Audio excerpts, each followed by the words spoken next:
Tariffs, one word that carries the weight of global trade dynamics and national economic strategies. The United States, a leading player in international trade, has frequently used tariffs as both a shield for domestic industries and a sword in trade negotiations. Under former President Donald Trump, tariffs were not just policy. They became a centerpiece of his economic strategy. And now, with new proposals for universal tariffs and targeted measures, questions emerge. How will this impact the U.S. economy and ripple across the globe, particularly in nations like the Philippines? Let's begin with an overview. Former President Trump's new tariff plan introduces a universal baseline tariff ranging from 10% to 20% on all imports, with targeted tariffs climbing as high as 60% on Chinese goods. The logic is straightforward. Make foreign goods more expensive to encourage consumers to buy American-made products. The idea is that tariffs will protect domestic industries, reduce dependency on foreign supply chains, and shrink the trade deficit. Historically, the U.S. has had a complicated relationship with tariffs. During the 19th century, tariffs were the primary source of government revenue. Fast forward to today, tariffs account for less than 2% of federal income. Yet, they remain a powerful economic tool. For some industries like steel and aluminum, tariffs could mean a lifeline, protecting jobs and preventing plant closures. However, these benefits are not without trade-offs. Critics warn that consumers often bear the burden of tariffs. When the cost of imported goods rises, companies tend to pass these costs onto the buyer. From electronics and clothing to raw materials for manufacturing, prices for everyday items could increase. Inflation, already a pressing concern, may worsen, eroding the purchasing power of American families. Then there's the issue of retaliation. Other nations, particularly China, have historically responded to U.S. tariffs with their own countermeasures. For example, during the 2018 to 2019 trade war, China imposed tariffs on key U.S. exports like soybeans, pork, and seafood. These retaliatory measures led to substantial revenue losses for American farmers, some of whom relied on government subsidies to stay afloat. If China responds in kind to these new proposals, it could further disrupt trade relations and intensify global economic uncertainty. Now, let's shift focus to the Philippines, a nation that stands to be both a bystander and a participant in these unfolding events.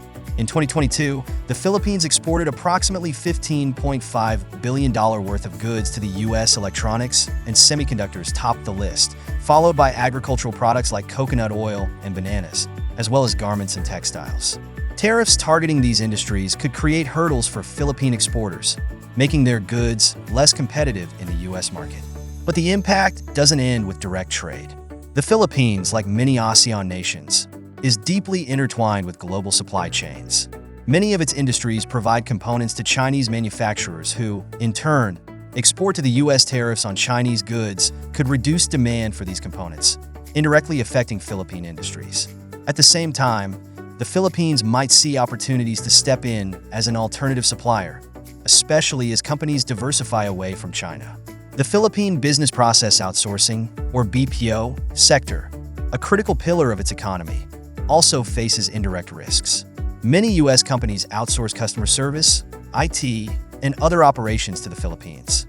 If tariffs increase costs for these businesses, they may cut back on outsourcing to tighten budgets. However, the cost advantages offered by the Philippines could also make it an even more attractive destination for outsourcing in challenging economic times. So, what does this mean for the U.S.-China trade relationship? The U.S. has long targeted China's trade practices, from intellectual property theft to industrial subsidies. Trump's earlier tariffs on $360 billion worth of Chinese goods were designed to address these issues, but came with their own set of challenges, including higher costs for U.S. businesses and consumers. Now, with proposals for even steeper tariffs, the stakes are higher. If implemented, these measures could accelerate the technological decoupling between the two nations, pushing China to invest more in self-sufficiency while straining U.S. businesses reliant on Chinese supply chains. For the Philippines, the path forward involves careful navigation.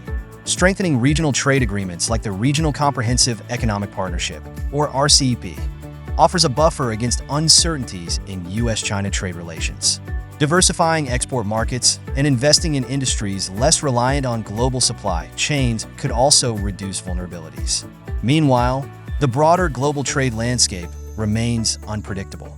Tariffs may protect domestic industries in the short term, but their long-term effects can include inefficiencies, strained international relationships, and a reshuffling of supply chains. Companies in both the US and the Philippines must adapt to this evolving environment, balancing risks with opportunities. In the end, Trump's new tariff strategy isn't just about numbers or trade balances. It's about the fundamental reordering of economic priorities.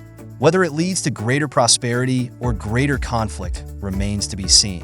What is certain, however, is that nations like the Philippines will continue to play a critical role in the complex web of global trade.